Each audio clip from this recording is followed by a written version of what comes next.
Hey, it's Mandy again. Today we're going to go over Stream Elements, how to set that up for the first time, how to set up some alerts, widgets, chat box, a fancy rotating alert box so that you can kind of save some space on your stream itself.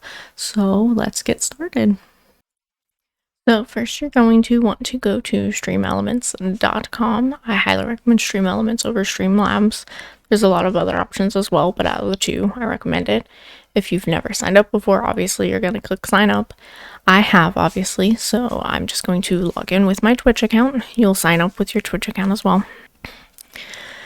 Next, it will take you to the dashboard for Stream Elements. It has a lot of different stuff over on the left-hand side. It has your dashboard, your activity feed, your revenue history, streaming tools, chatbot, loyalty, all the fun jazz. You can set up giveaways, contests, leaderboards. You can set up a stream store so that you can give away random things. The most common one, obviously, is going to be chatbot. You can set up spam filters, timers, chat commands. You can do all that with Nightbot as well. If you do have anything through Stream Elements, I recommend paragraph protection because no streamer wants to read a paragraph when they are streaming. That's just a lot to read. You can set filters based off protection level as well. You can also set up different bot modules like games. You can have chat alerts so that whenever something happens in chat, like you get a follow, it'll actually pop it up in your chat as well.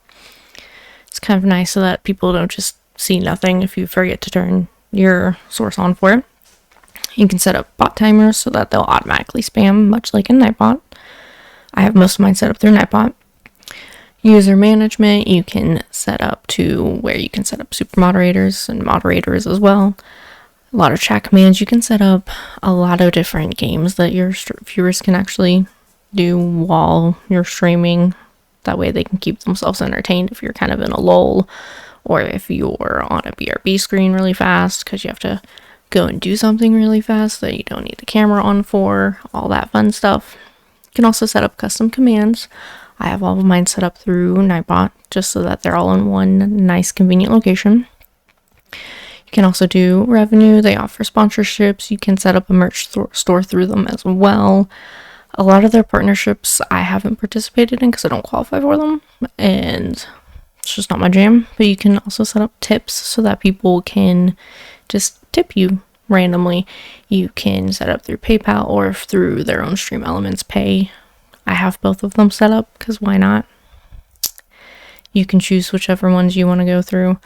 The other common one is going to be your streaming tools. That's where all your overlays are going to be. They have a full gallery, and then they have an option called My Overlays. My Overlays is all of the stuff that you have actually created yourself and or that you've actually just imported in. The Overlays gallery lets you go through a bunch of different themes. All of Stream Elements stuff is free. They have a lot of different options, which is one reason why I like them as well. They give you a lot of different starting points. You can search them by specific colors, whatever type of theme you want. They also have alerts that you can set up, just base default alerts that match the themes as well. It's kind of nice because then you can have a nice consistent stream throughout the get-go. And they also have widgets that you can set up. Widgets are kind of nice because they can just do random little things like step goals, viewer count. You can do marathon timers. You can do a whole lot of stuff with Stream Elements widgets. I'm just going to go down, pick a random alert because I already have mine all set up. So we're just going to pick a random one. Make sure you always do it to a new overlay. I recommend a new overlay for anything that you're doing. That way you can separate them in case you ever need to turn one specific thing off. Make sure you click Create Overlay. You can copy your link there, or you can copy it once you're actually on the overlay page. I recommend doing it off of the overlay page itself. And then you'll just go to My Overlays, and they'll show up in your overlays. They're all in one nice convenient spot. You can always copy the URL. You can do properties. You can duplicate if you need to for whatever reason. Usually you're just going to click Edit though.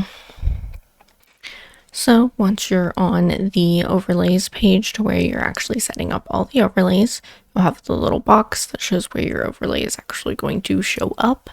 You have a bunch of different settings. You can set it to where it does followers, subscribers, tips, cheers, hosts, raids, all the fun jazz. You can also set it up to have it to where it alerts if someone purchases from you as well. If you have a Stream Elements store set up, you can change the image if you commission someone to actually create images for you, or you create them yourself through canva.com, whichever you prefer. You can have it set to where, hey, so-and-so is following. I personally have mine set to where it doesn't shout out their name. It just says, hey, thanks for the new follow.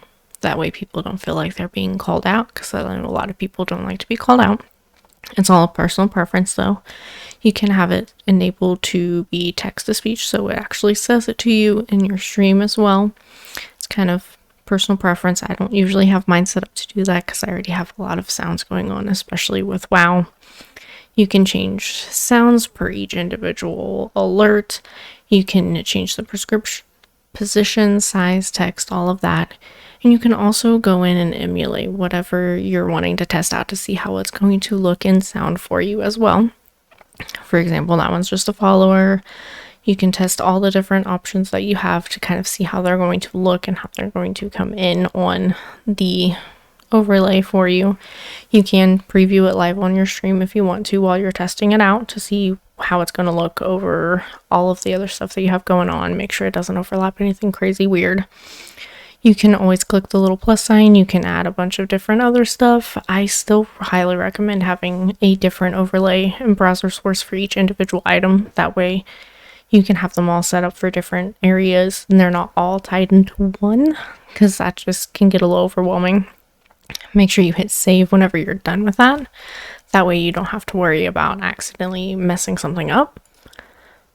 You can always click the little paperclip look-like thing to copy the URL again. Once you're done, you can just hit the back button and then you go back to your dashboard. So this time we're going to do a chat box for it. So you'll just click new overlay. I usually recommend just leaving the resolution at 1080p. It's nice, simple. You can either click the add widget if you're starting fresh, or you can click it down at the bottom. Whichever you want to do. Under stream tools is where you're going to see your chat box. You can change it to dark, checker, white, custom. I usually leave mine pretty transparent because I usually have a box pre-designated on my actual overlay for where my chat box is going to end up going. You can set it to whatever theme you want it to be, obviously. You can type in specific usernames if you wanted to ignore like the bots. You don't want the bots to show up on your chat box whenever it's on your intermission screen or your BRB screen when you have chat actually on the scene. You can rotate it. I don't usually recommend rotating the chat boxes because it's gonna come in looking from the side and look kind of weird. You can pick different fonts that you want. I recommend sticking with a consistent theme for all your fonts. You don't want to have too many fonts going on, and then it'll just look a little tacky if you have too many different fonts going on. So try to stick with a theme for specific fonts that are easy to go with. You can keep the messages on there permanently. You can have them fade after a little bit. If your stream's not very chatty, I recommend just leaving them on there permanently. It's nice and easy. Make sure you always save whenever you're going through it. I didn't because I already have a chat box set up. There's no sense in me having two chat box overlays. The next one that I personally like is my alpha rotating feed. It rotates through all of my different alerts. That way I save space on my actual stream, on my scene. That way it's not taking up a whole line. It's just one condensed little area and it rotates and filters through. I have it set to be color coordinated with all of my color scheme that I have going on for my stream. You can go through, I'll link it down below. You can set whatever you want it to do. You can have up to 5 alerts rotate through, I believe, if I remember correctly. So if you wanted to have more than that, you could have 2 separate ones going. Not a huge ordeal. Just make sure that they don't both show the same information. But you can select each event type that you wanted to do.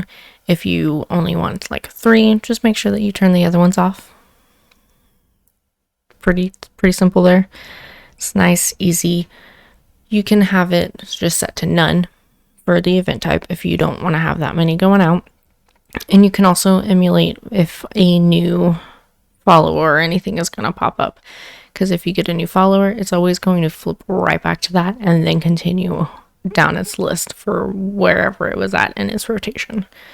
I like it just because it's nice, condensed, concise. It's all in one little fell swoop of an area. It's super nice. But you can always go through, you can look through all the different overlays, you can change them at any time. You can set up donation goals as well. So if you want to set up to, say, upgrade your camera, you can just go in, make a new overlay.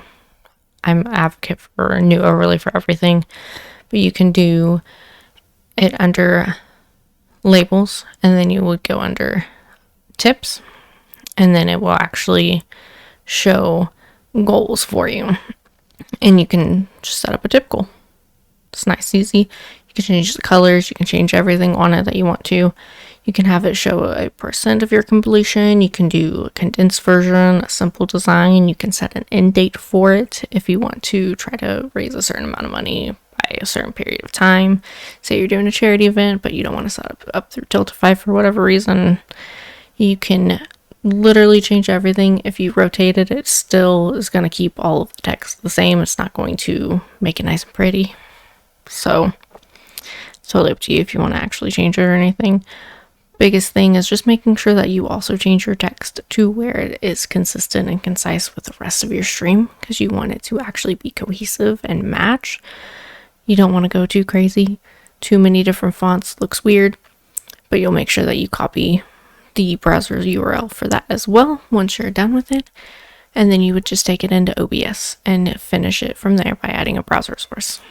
So once you have set up through Stream Elements, you'll want to go into your OBS. You'll go to browser to add a browser source in. You can type in whatever you want it to be called. I like to actually name my stuff what it is. That way I know what it is if I need to ever close it out, or I can set it up on my Stream Deck. You'll paste the URL that you copied from Stream Elements into the URL bar. You really won't have to worry about much of the other stuff, honestly. And then you'll just hit OK. Sometimes it spazzes out a little bit and you can just right click the source and then it'll actually show up. And from there, it shows up and it will rotate through all the different things for you. You can always lock it to where you don't ever move it on accident if it's where you want it to be. You can unlock it if you decide to move it again. You can add an image behind it so that it kind of stands out some more if you're on a brighter background. Whatever you want to do. So that is a small walkthrough of how to set up Stream Elements for the first time. It's just a small overview. There's a whole lot more stuff that you can do with Stream Elements. I highly recommend just going through and kind of experimenting and seeing what you can do with it yourself as well. Those are just some of the more important features in my opinion. Make sure you like, follow, and subscribe down below.